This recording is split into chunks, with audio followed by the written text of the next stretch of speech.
Welcome to Psychologist Talks. On today's episode, it's going to be another in the series on masculinity. As I finally shot episode 3, I realized there were quite a few topics I wanted to tackle, and so we're going to move into those. I actually do a couple of these in one sitting. We'll see how it goes. On this one, I wanted to talk a little bit about how we choose to relate, right? When we talk about masculine creatures, what's the typical, more masculine way of relating, and what might be some alternatives that still can be tied to masculinity, healthy ways to relate.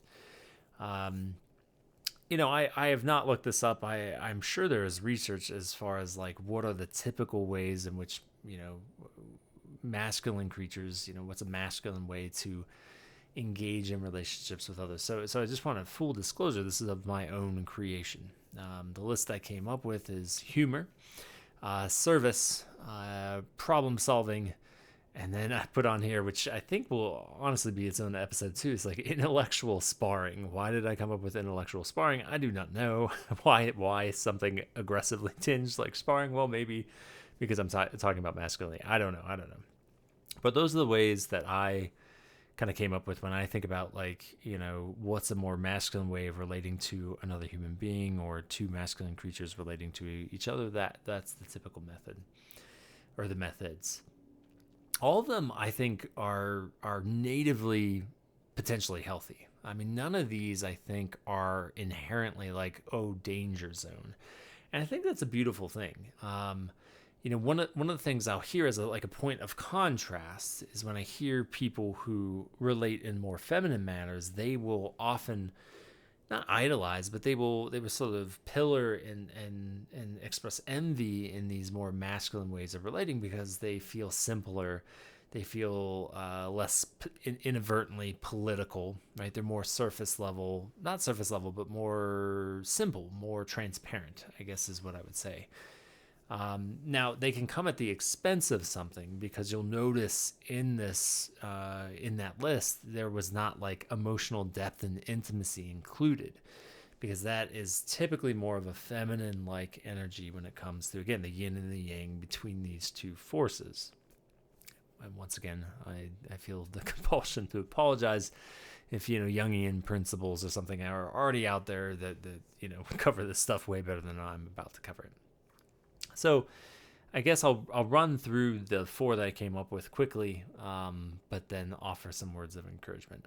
Humor, I think, it can absolutely be a defense mechanism, but I think it's a wonderful way of relating because it takes something very serious, very potentially serious, and injects levity into it. And it makes things very accessible. I mean, there's a reason why most human beings are drawn to comedy, even if they're not, frequently engaging it. We usually enjoy a little bit of jest in our life because it lightens the mood. And once again, like I said, it can go too far. If you're never serious about something, humor can indeed get in the way. But a little bit of humor goes a long way. It is part of even my therapeutic style and my intervention style and all the things I do in psychology is adding some humor. Even dark humor, I think, really has its place. It lightens the load for something that can be incredibly heavy to carry. And so I think humor is a great way, as long as it's not used as a deflection mechanism and you're never emotionally serious. Number 2 is service. Now, this is where we get into the, that kind of stuff about like quote unquote love languages, the stuff that I don't think has like full blown research support, but, is a stereotype about how we relate. I think it is indeed true that often masculinity, the gender socialization, particularly around men, is usually acts of service, that there is something, about doing something for somebody else that becomes a means of expressing care and affection and like, hey, I like you. I want to help and support you in some sort of way. It's an instrumental function. Like, I'll help you fix something. I'll help you move. I'll help you, There's a lot of physicality often to these things, but it doesn't have to be. It could be electronics. It could be anything.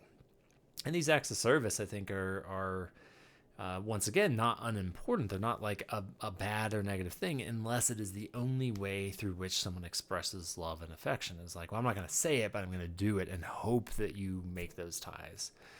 I think it's important to do things in the service of others. It is a nonverbal way of communicating care and affection, but it cannot replace that. You still have to say, I care about you, I appreciate you, I love you, etc. You cannot fully eliminate that. You've got to pepper that in a little bit. Problem solving is number 3. This one's a little bit interesting because the stereotype is like, give me a problem and I'll give you a solution, right? That's the masculine sort of energy. And it can absolutely get in the way of really richly processing and moving through something. Even our profession, my profession, perhaps if you're a mental health professional as well. But I think the mental health profession, even itself, becomes preoccupied with doing and solutions at the disservice of more fully, richly understanding that which is, right? We need to spend time being curious before we get really preoccupied with action. But once again, it doesn't mean that the sort of potential penchant for problem solving is a problem. That has a lot of P's. That was a lot of alliteration. It's about balance. If you lean more this way of like, I love supporting people and trying to help them solve problems, just, you have to be aware that there is this counterbalancing force, or this counterbalancing sort of realm of existence that you also have to flex at least periodically and pause and be like, are you looking for solutions from me, or do you just want me to listen right now? So that's a good way to pull back from this sort of like compulsion towards problem solving, which can be very silencing, inadvertently makes people feel unseen or unheard. You have to be careful. And last but not least is the intellectual sparring. And I, as I said earlier, this kind of catty corners to one of my other episodes around like being right or wrong and fallibility. So I aim to get into that in a future episode. I'm like questioning myself if I folded into this. But, I wonder if some people would be like, how dare you ascribe this to masculinity, as though, femininity has no intellectual sparring whatsoever. And again, remember, this is about yins and yangs. These are forces inside all of us to varying degrees. The idea is that, masculinity leans more towards intellectualism, and not uncommonly, intellectualism is used as a defense. Whereas femininity is more about like emotions and emotional intimacy. And so the chosen path of relating, often through masculinity, is a little bit more heady and a little bit more disconnected from body or soul, or, whatever it is that you want to, feelings that you want to call it.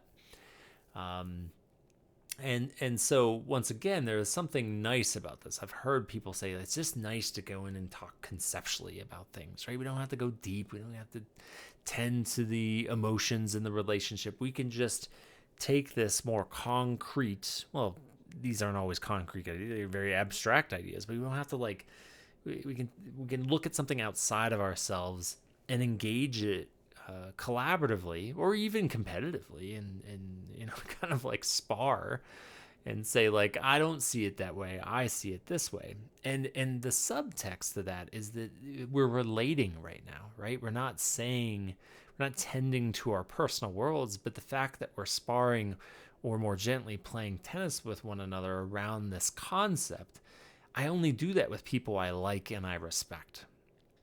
And that is a reasonable and very real way of relating with another fellow human being.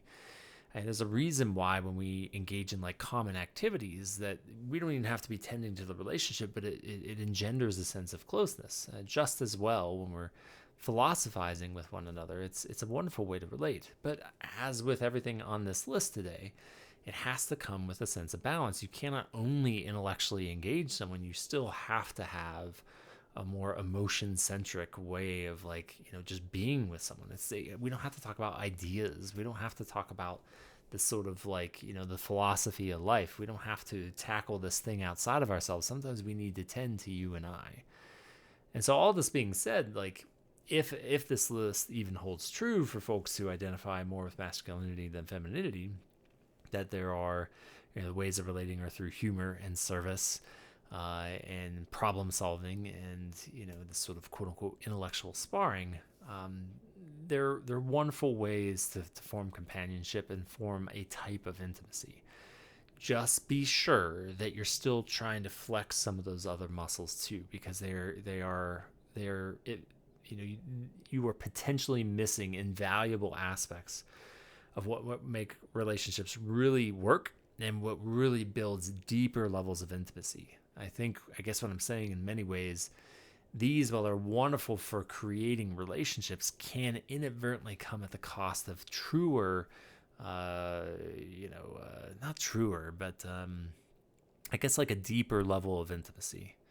Like you can't leave everything in the emotional internal world to be assumed through actions and intellect. That is a dangerous precedent. You have to at least periodically find your way back to those spaces, even if you lean more heavily on these. Which is the summative point. I said I'd offer some encouragement, but I found myself offering encouragement along the way. And the encouragement is simply that. Is like, do not let anyone dissuade you if you identify with some of these methods of relating to other people, and it comes to like masculinity, simultaneously, and do not ignore the signals that you would benefit from flexing other muscles as well, to also bend into the more emotional and frankly relational ways of relating with people in your lives. Like, be sure you are still resourcing somewhat from that, because these methods exclusively will leave something to be desired. And, that's probably going to be the moral in most of these episodes, assuming I even round this out. So that's all I've got. Oh, it went a little bit longer than I thought, 11 minutes. So I'd be curious if folks have others that they would add to the list, or if they want to, throw a rock at my head and be like, you dummy, just go read this and you'll have a way more comprehensive list. Or even for any other viewers to see that comment and say like, oh, maybe I can go get, even more, if not better information from this other source. So yeah, as always, I thank everybody for listening and watching, and stay curious.